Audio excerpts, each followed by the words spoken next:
But thank you all for being here. For those of you who don't know me, my name is Amy Liebrecht. I sit in the Office of Institutional Effectiveness and Planning as the assessment planner, which essentially means I help oversee all of the academic assessment efforts throughout the university, along with my colleague Sheena Surslev. I think she's on the call here too, just listening in and hanging out. But the two of us are your go-to points of contact for all things annual assessment, as well as the academic program review process. But today we are focused in on annual assessment. My goal for this session is to give you, if you came here knowing nothing about annual assessment, great. My job here is to get you the basics that you would need to know to complete annual assessment for this year. So feel free to ask questions, comments throughout. I am very open to being flexible with time. I know we're a pretty small group. But throughout today, we're going to just walk through generally what is assessment, our continuous improvement processes as a university, so what exists out there. The biggest piece is probably the pieces of an assessment report. So what are the different things that you'll be submitting?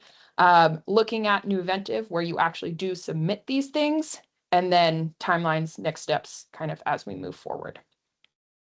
So to start us off today, I am going to ask you all to give me some information. So if you could head to the Menti link here, I will also drop it in the chat for you. I just want to get an idea as to where we're starting in terms of what does assessment mean to you?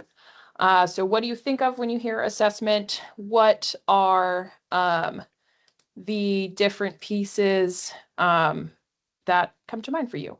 So that should be active for you now. If it's not, let me know. But I'm going to switch screens for you while you start submitting those so that you all can receive results. And for those of you who are just joining us, thanks for being here. We are starting today just kind of with the question of what does assessment mean to you? What do you think of when you hear assessment? So kind of I can get an idea of where we're starting. And you should see my screen now as to those results as they come in. So coordination with faculty, for sure. I think a huge piece of this is making sure faculty are thinking about what are students learning this year? What has gone well? What could be better? Challenging traditions. I think that's a really fascinating response because I think assessment could be a great way of taking a look at what has always been happening. How can we push into that? What has been going well with it? What could we be doing differently? And trying to give you some of the data or information behind the scenes to inform that. Self-improvement is a huge heart, I think, of why we do this. So let's take a critical look as to how things are going. What does that inform about our processes? Accountability is definitely a piece of this as well. I think that goes along with self-improvement. The number crunching, I think, can differ field to field as to how much that comes in, but that can definitely be a piece in terms of assessing the data as it comes in.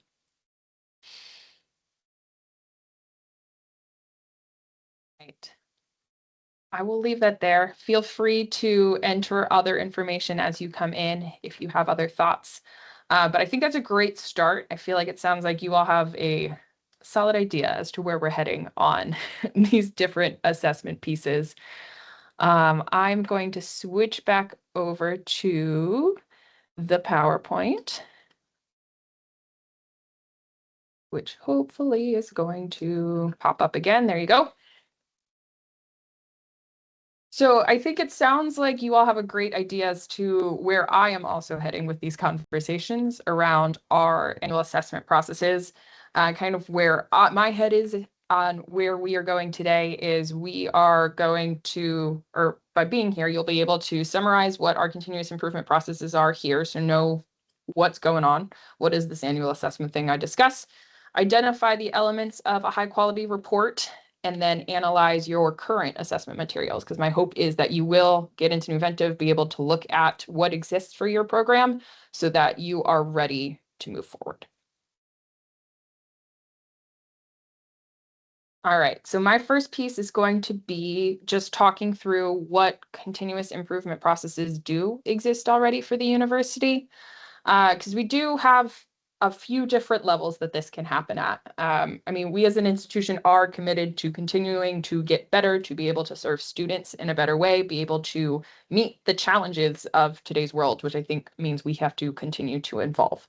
So the university just has a variety of structures in place to help us set goals, help us lean into making sure we are continuing to think about what we could be changing or improving for students. So at the highest level, the institution as a whole, we talk about the strategic direction. So that's put forth by the president, the high level leadership as to what we as a university are all pointing to. And then we have at the school, college kind of level, your deans go through what we call the academic planning or strategic planning process. So that's where they're looking at their college as a whole. What could we be working for? What goals do we want to set? What's going well? What could be changing? Then that trickles down to the next level, which is more departmental level or the unit level, which is the academic program review process. So for those of you who have not seen an academic program review or APR before, it's essentially a 1.5 to 2 year process where units take a really in-depth look at what's going on, how have we performed the last 7 years, look at some of our assessment results, look at various data sources. So do a lot of self-analysis, have external reviewers come and speak into the program, and then set goals moving forward. So again, it's let's look at what we've been doing and then push forward. And then the most specific level, and again, why we are here today, is that annual assessment piece. So at the program level, let's look at how are students learning in our program, how are they performing on the outcomes that we've identified for them, and use that to identify improvements for the moving forward. So all of these pieces ideally align. Like when we're talking about program assessment, that's going to feed into APRs. When we're talking about APRs, that should feed in to kind of the higher level, college level goals. So the intent is for all of these things to be continuing to improve in the same direction and work forward. Annual assessment itself is just that. It's again centered on continual improvement for the program, and it's just providing you an opportunity to reflect on the year. What did you do really well this year? What lessons did we learn? And I think the bigger piece then is like also how did we know that? Because I think very frequently you as faculty could tell you could identify pretty quickly what went well for students this year. What did they do really well in? What were they struggling in? How could I adjust because of that? So this is our way of allowing you to kind of record that and identify and state, here's what we'll do moving forward because of it. Before I go too deep into all of this, I do just want to throw out a few terms to know that I will be using a lot throughout this. So the biggest piece, you'll hear assessment report.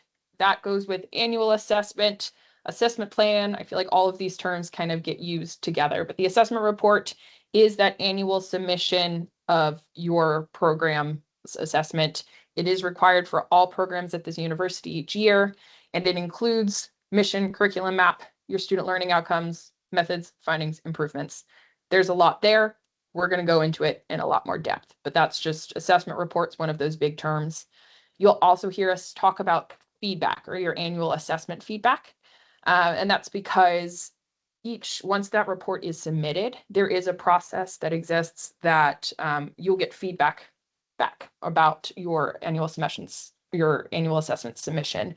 And the intent there is to just give you some constructive comments as to different things to be thinking about. What are you doing really well? There's a rubric kind of that drives that whole conversation.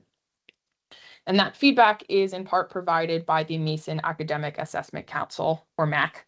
That's a council made up of representatives from all of the different academic colleges at the university, people from the provost office, accreditation representatives, libraries, all sorts of things. We get together, we talk about assessment best practices, we talk about what's going well, how could we be strengthening different assessment processes at the university. And then Nuventive, which is our assessment management platform here. So again, my goal today is to try to get you into that site and make sure you can click around and see what you need to know to be able to submit a report. But no, that's where those reports actually get submitted. All right, I'm throwing a lot at you today. I know there's a lot of pieces involved here. But any questions so far before I start diving into the actual pieces of that assessment report?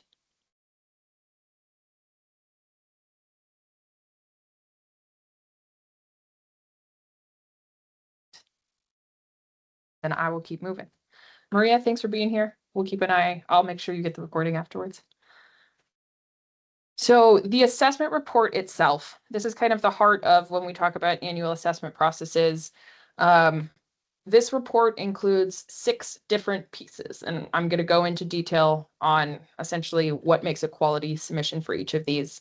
But your assessment report will include your up-to-date mission statement, and that's your mission statement for the program itself, a current curriculum map for your program, a list of your full student learning outcomes, and then for at least one of those SLOs, you'll submit methods, findings, improvements for how you were assessing that. And we have the annual assessment rubric that kind of governs this whole process of what we declare to be a quality assessment submission. What are we looking for in terms of each of those? So the criteria that I'm going to kind of walk through for each of these pieces mostly comes straight from that rubric. So when we talk about mission statements, we are looking for what makes this program distinct. Why does a student want to come here for this program? And it should be specific to the program. We do see some cases where it's more of like a departmental mission statement submitted, and we will note that normally in the feedback as something to be working on. But we're looking for why does this program exist? What is it offering? And it should align with the overall George Mason strategic plan, again, for that kind of alignment in all of our continuous improvement processes. And I do also like to just remind everybody, clear and concise is what we're looking for here. This should not be paragraphs upon paragraphs of a lovely paper. We're looking for something that's pretty short and pretty to the point as to what you are hoping students are here for. So with that in mind, this next slide, I'm going to show you an example of a mission statement. And I would love to just hear from you all some quick notes here as to why would I say this is a good mission statement. Feel free to drop any thoughts in the chat or feel free to come off mute, whatever's easier for you. But from this mission statement, what are some of the strengths here that we're seeing?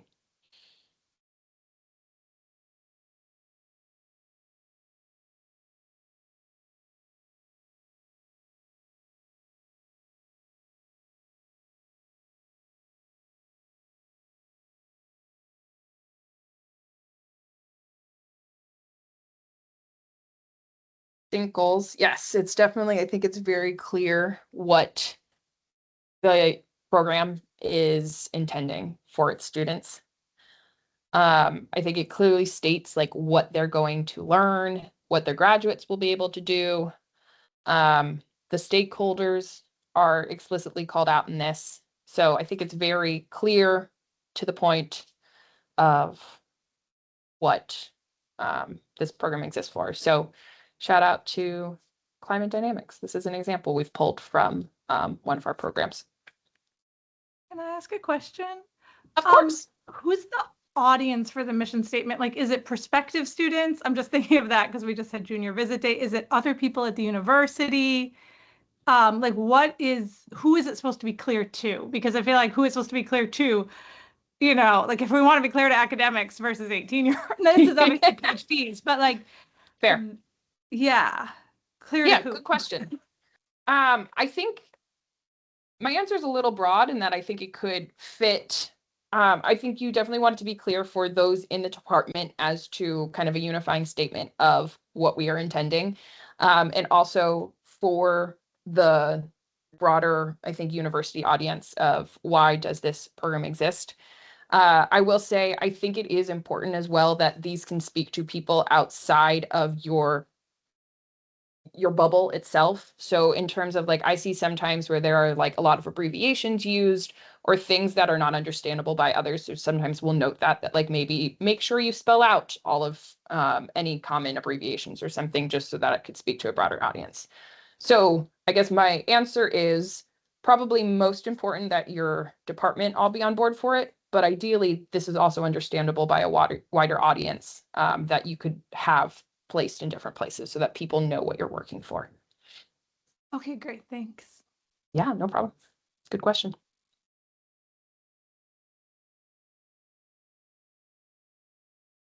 All right, my next piece is curriculum maps, which is also a very important piece. And I feel like I also get probably the most questions around curriculum maps. So the intent of a curriculum map is to map all of your student learning outcomes to all of your courses. So the hope is that we can see essentially the progression of a student's learning journey throughout your curriculum. So things that I'm looking for, again, I want to make sure I see all of your student learning outcomes and all of the different courses or milestones involved. And we encourage you to use what we call a progressive scale within that mapping. So that essentially means that I don't want to just know this SLO2 is hit in class A and SLO3 is hit in class 4.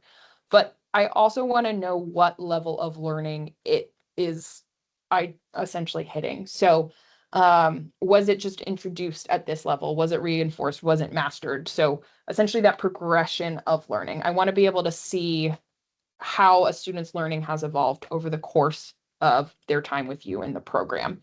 And that also allows us to talk about curriculum scaffolding, which I think is a different word that you might not always hear. But essentially a well-scaffolded program means that you are seeing courses at the beginning of their program, looking at things at a lower level of learning. So you're more so introducing things at the beginning, and then you're hitting more of that advanced level of learning, your mastery at the end of the program, with that middle level happening in between. So I would have some questions if I looked at a map and I saw your 100 level courses supposedly hit something at a mastery level, because how do I expect a student to be at a mastery level when they've never even been introduced to a topic? So we're looking for that growth throughout a student's journey. The next 3 slides here are just a few different examples of curriculum maps that we have seen. Curriculum maps can look very different in different places, and that's okay. I've seen lots of different scales used. I've seen lots of different formatting. I'm fine with all of that, as long as, again, I want all of the outcomes, I want all of the courses, and to make sure there is clear mapping and scaffolding across the board. So here's one example. I know it's tiny. We're just looking closely, but in general, the idea here you can see is all of their courses are across the top. We have all of their SLOs on the left side, and they used a scale of 1, 2, 3. You can see they have a key above it where 1 means introductory, 2 is intermediate, 3 is advanced. Those are the words that worked for them. And you can see pretty clearly that those 200 level classes were mainly at the 1s, their 300s were where most of their 2s were, and their 400 classes was where they hit that advanced level of learning.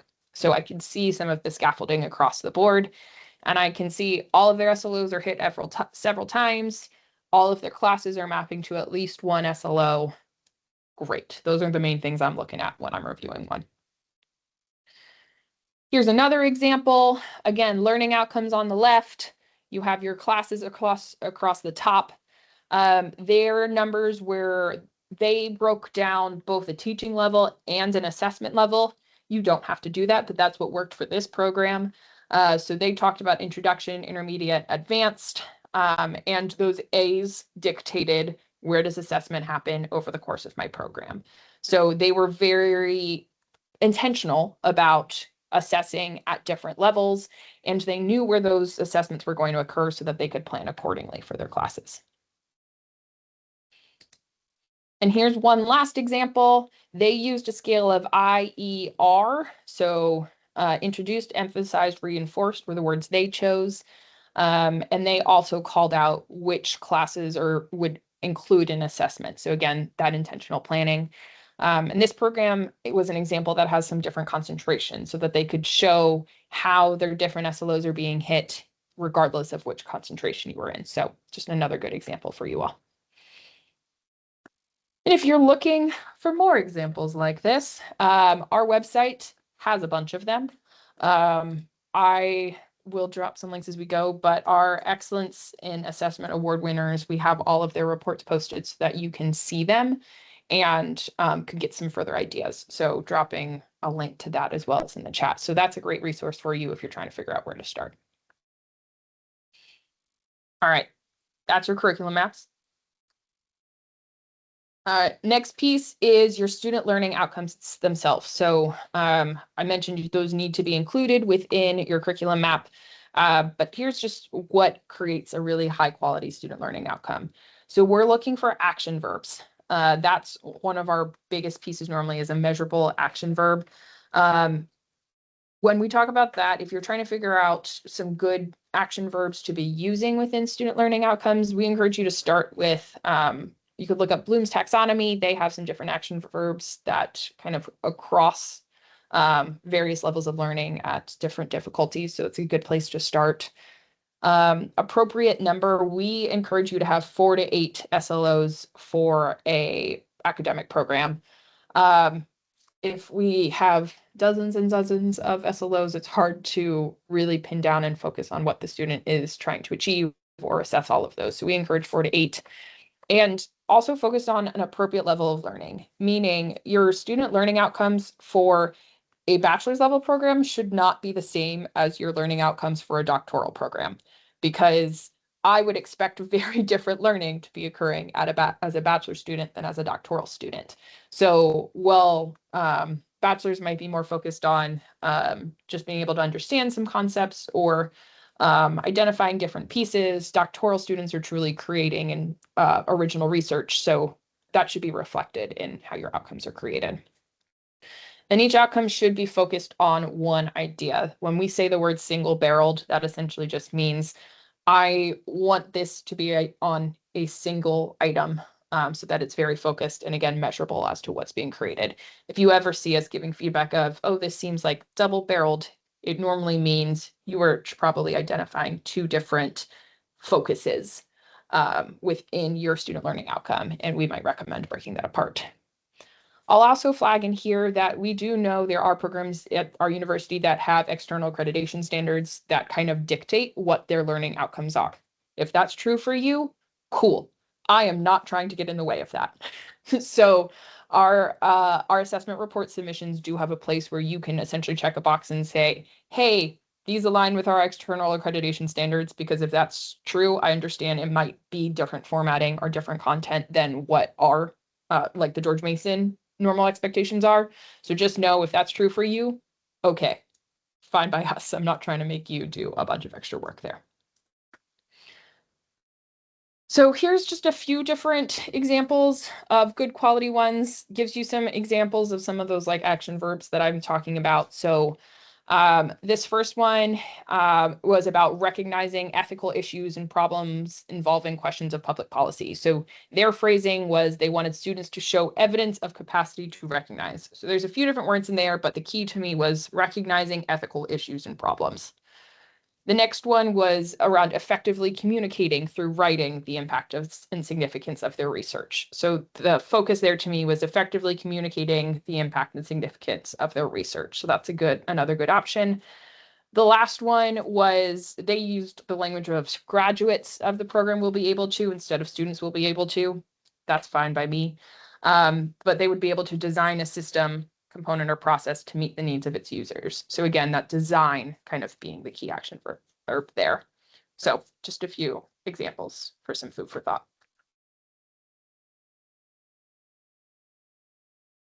And your other piece then of your action plan is kind of the actual assessment that is occurring each year. So while your curriculum map, your mission statement, your SLOs are program level, your assessment, the methods, findings, improvements are submitted for each SLO.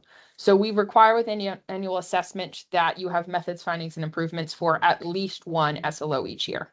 If you would like to assess more than that, great. I'm always team more assessment, but the requirement generally is that you do these for at least one SLO each year. And we do recommend that you cycle through your SLOs, that you continue to be able to gauge learning across the board. That also helps fulfill some program review requirements, as we do ask that you hit all of your SLOs within program review cycles. So when we talk about methods, this is just how do you know, how are you deciding if your learning outcomes have been met? It should be a direct measure, meaning when I talk about a direct measure, or you need at least one direct measure, you are looking at actual student work. So things that are not direct measure is like an overall course grade, because that's just giving you high level. That would probably hit a lot of different skills. That doesn't tell me about a specific student learning outcome. What I'm looking for direct measures, the most frequent examples I would say I see are reviewing a project or paper or presentation with a rubric that aligns to your student learning outcome, or if there's like more, or if there's a big exam offered, choosing the questions within the exam that directly relate to the learning outcome and using those kind of to dictate learning and your level of learning there. So if you ever have questions as to what, hey, this is our intended assessment here, how do I know if this is direct or not? Let me know. Ilona, yes.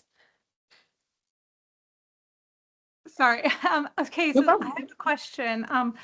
This is our SLOs for our only, are we only assessing the work of our majors, or if we teach like a large Mason core class, so for example, is it better to use like a capstone class, which in our case is only majors, or if we do GLOA 101, there's maybe 5 majors out of 45, maybe 2, maybe 6, right? So most of the work is non-majors. What is the assessment committee like looking for the work of just the majors?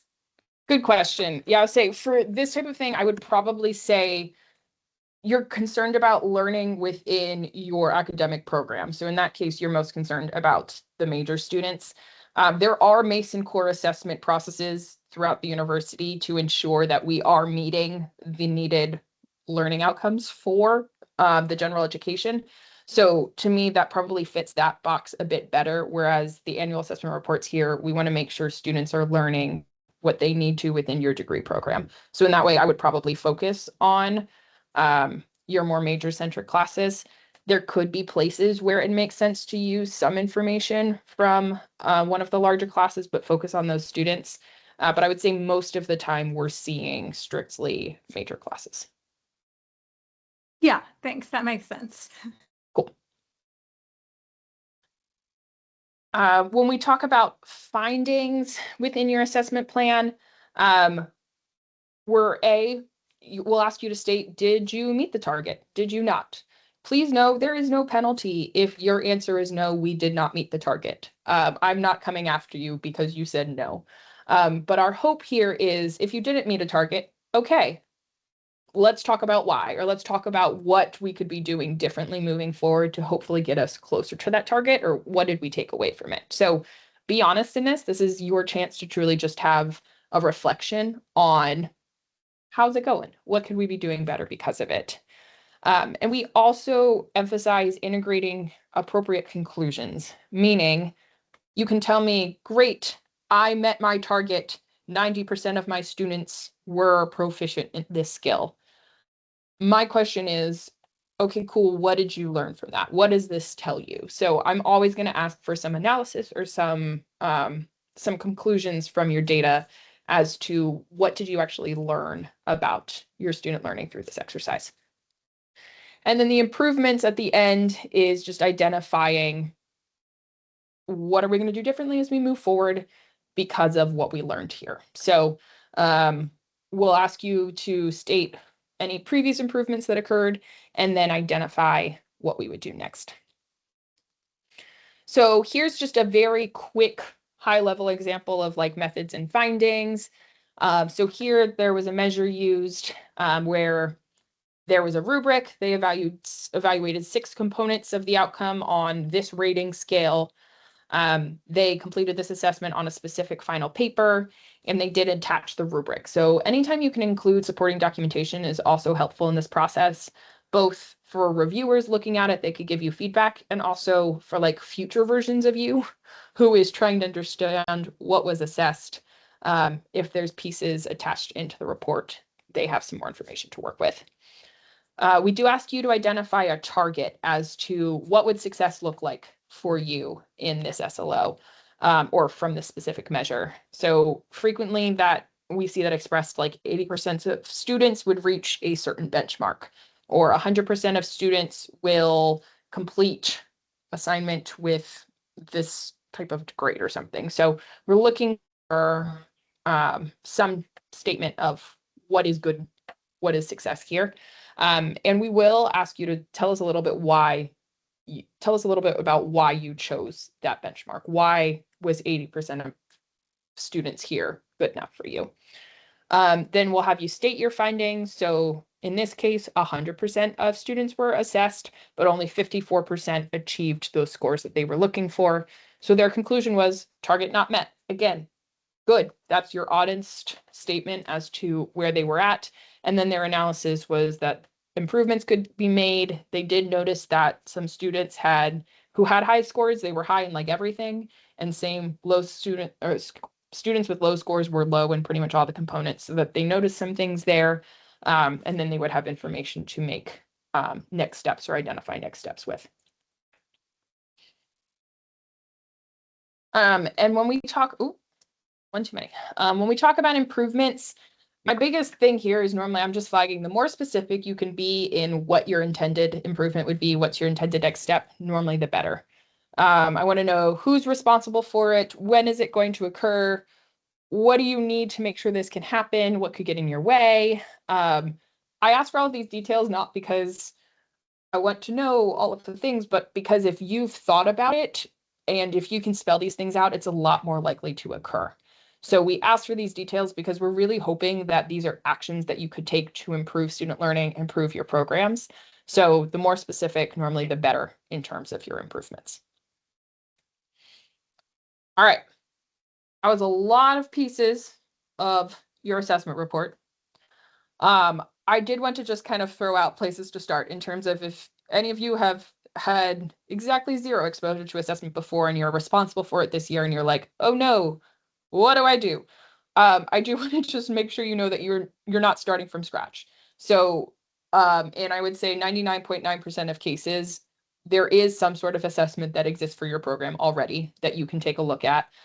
If you are truly a brand new program, your Chev program submissions, you would have already had to come up with some of this information. So even if it might be your first time submitting in Nuventive, pieces of this had to exist already. So no, you aren't starting from scratch, or if it's your first time submitting, there's still probably information in Nuventive for you to look at.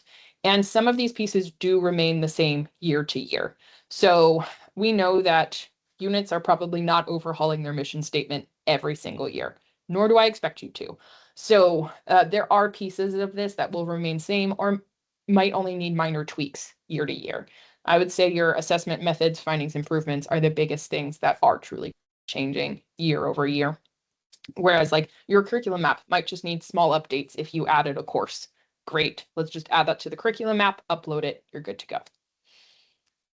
And we have examples out there for you. Again, I dropped the link earlier, but the Excellence in Assessment Awards page gives you examples of past reports that we have dubbed. These were really good, so it can be a good place to start, as well as looking at some of your feedback that has been provided previously.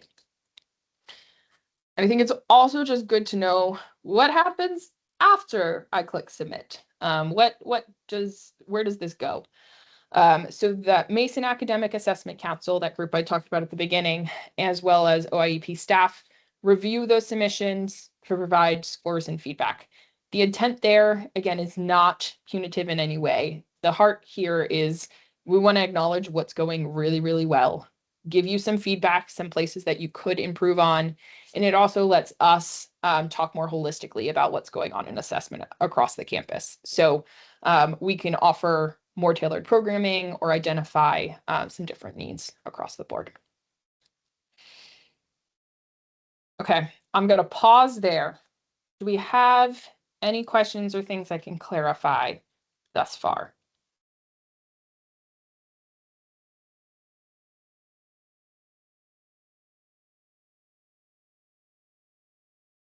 All right. Then my next piece is going to be Nuventive itself. So if you are responsible for an assessment this year, I'm about to ask you to go to Nuventive because I want to make sure everybody can get in. We can all follow along and kind of click through the site together. So the biggest things to know here are this is our assessment management platform.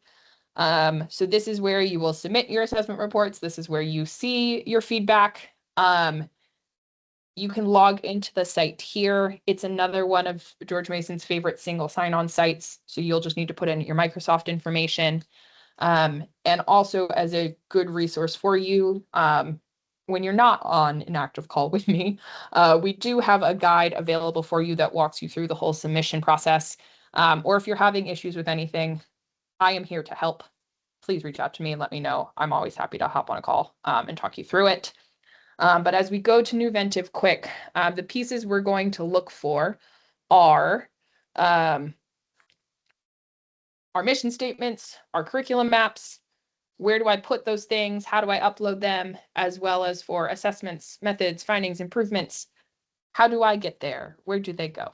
So I'm going to switch screens, but if you not yet, I would say go to solutions.nuventive.com, go to that link I dropped in the chat, and let's see where you get.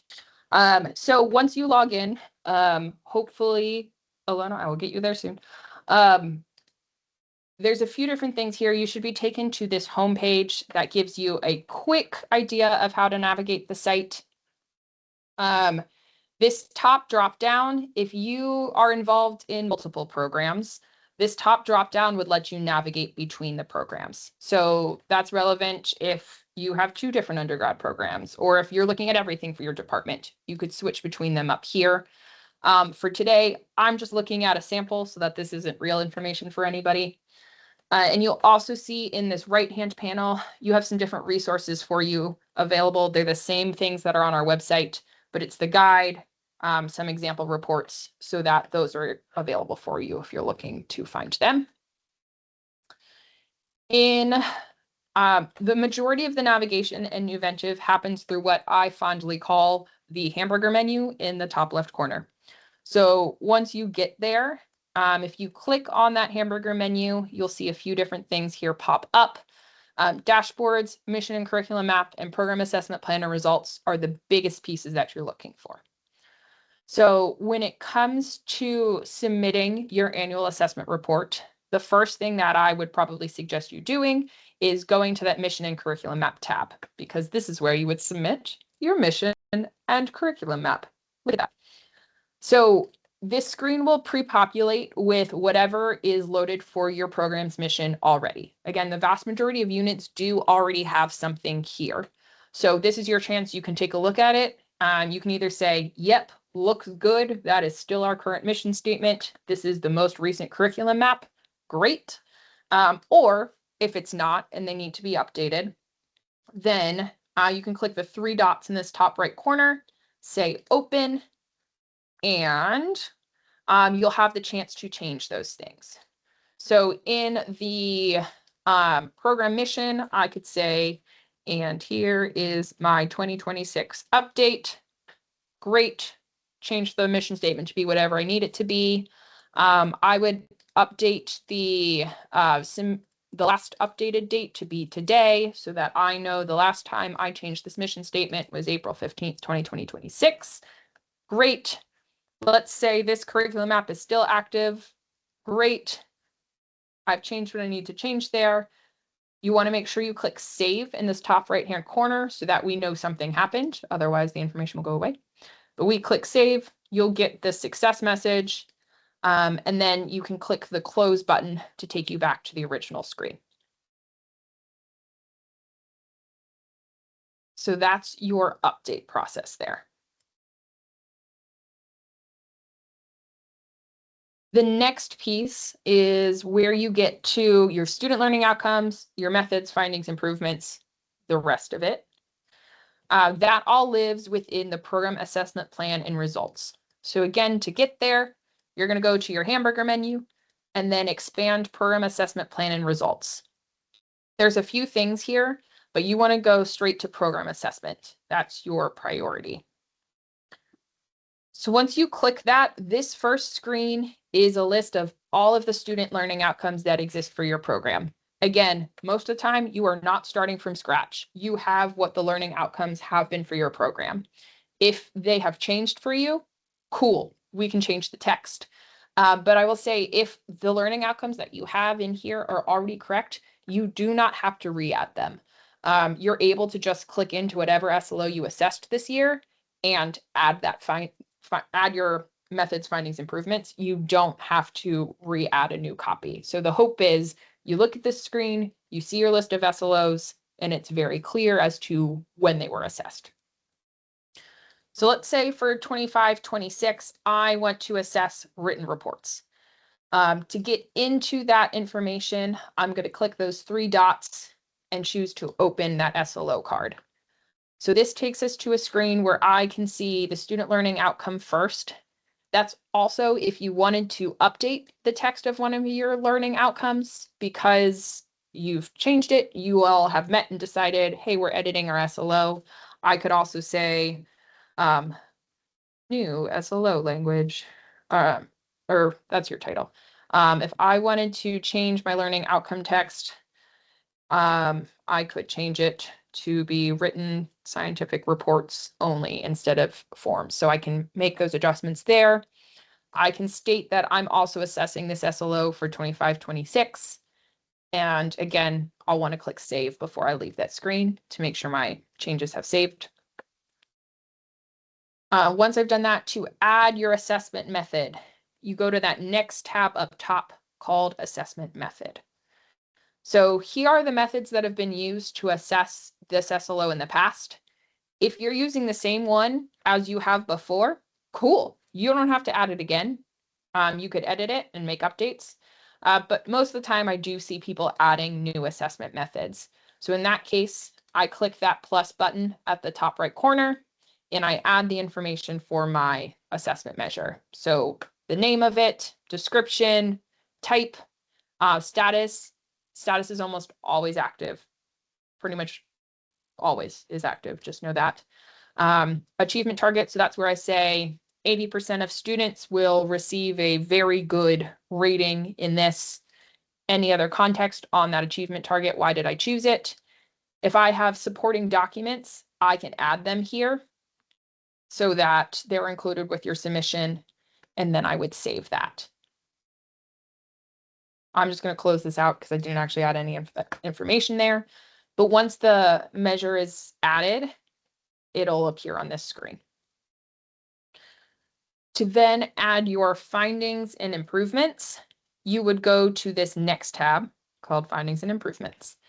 And you'll see here a space pop up for each of the assessment methods that you've included before.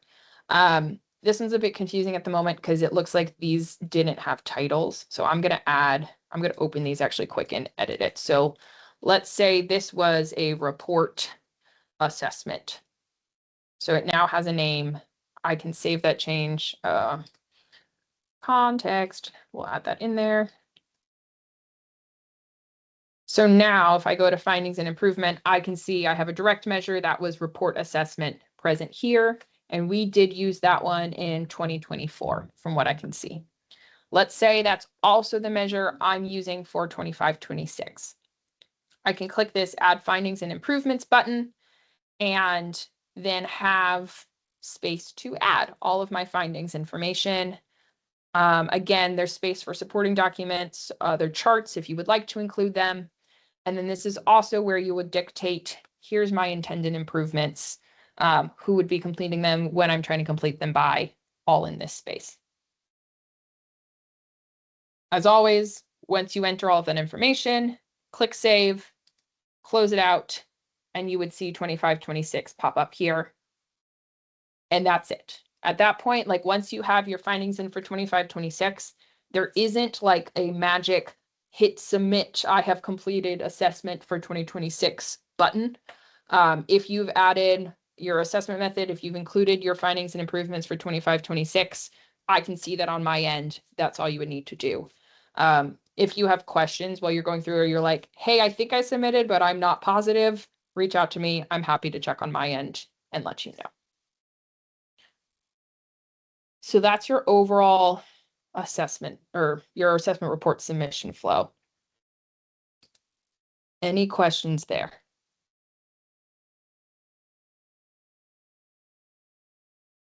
All right.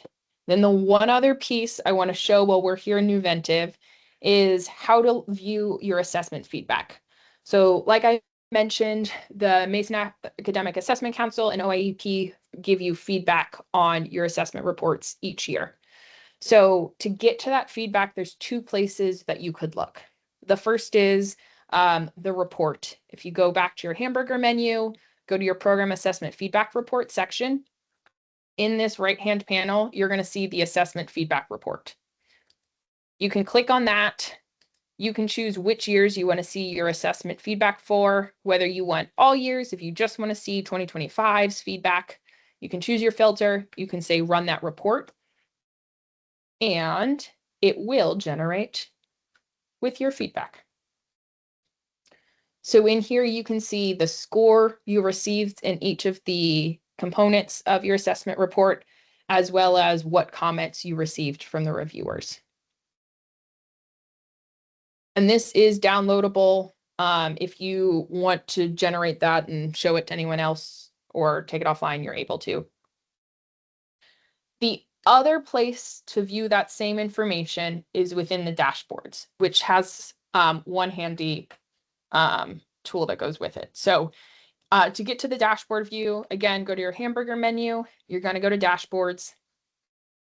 And then once in here, you're going to see three different tabs at the bottom. You want to go to assessment feedback. I'm also going to shrink this screen. Nuventive tip, if you ever have this like half screen, you want to get back to seeing it more full screen, you can use these top right corner adjustments to show how much of your screen you want in which piece. So I can change this back so that my dashboard is most of the screen. So on this assessment feedback dashboard, I can see here's the comment and the score that I received on each of my pieces of my assessment report this year. Same content as the report, it's just a different view. But the upside of this view is if I remove the filter for just 24-25, now I can see all of my comments over time.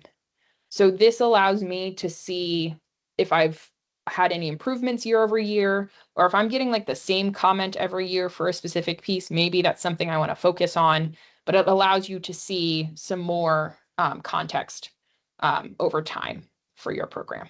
So handy tool when looking at feedback. I really just recommend taking a look at your feedback before you go to submit for this year. So if there's any small changes you can make to improve your assessment quality, we can do so quickly. All right. Any other Nuventive questions while I'm here?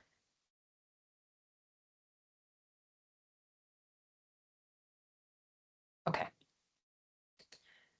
All right. We are right near time.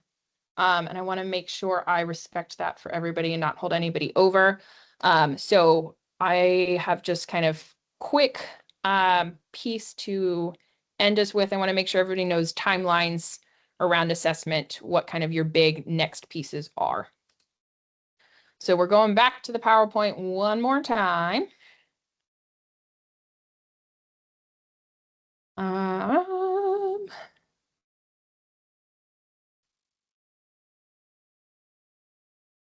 right, so this is our overall assessment timeline here. So the reason I want to make sure we are all on the same page here is as we approach June 30th, that's your big date. So each year, your assessment reports are due on June 30th in Nuventive. That's when I'm starting to run all of my reports to check on completion across the board, and I'll do follow-ups if I'm not seeing reports from you all.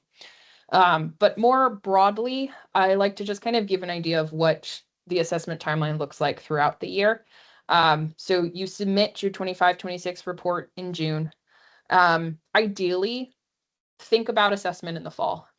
Make some sort of plan as to what student learning outcome am I assessing this year?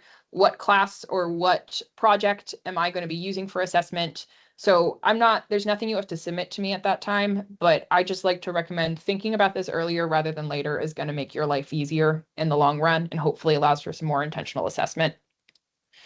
And then in February is when we normally release all of the feedback to you.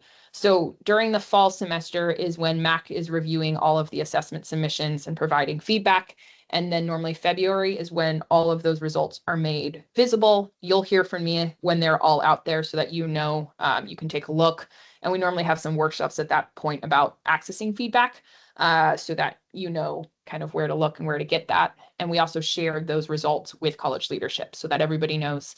And then come June 30th, 2027, that'll be the next date as to when the next run of assessment. So it is a cycle. Again, this is going to happen every year, but hopefully the more you do it, the more you really can lean in and identify different places for improvement within your programs. So with that, I will just leave you kind of with your support resources here. I will emphasize as much as possible, I am here to help. Whether you are trying to figure out how could I be assessing things in my program, what are some different methods I could be using? If it's, Amy, my curriculum map is really old and I don't know what to do with it, great, let's talk about it, let's meet. If it's just Nuventive issues, I'm also here to help. So please, please, please out. We're happy to support. We also have some videos on our YouTube channel. Our website has a lot of resources. So there's a lot of different pieces here to support you throughout this process. So feel free to use them.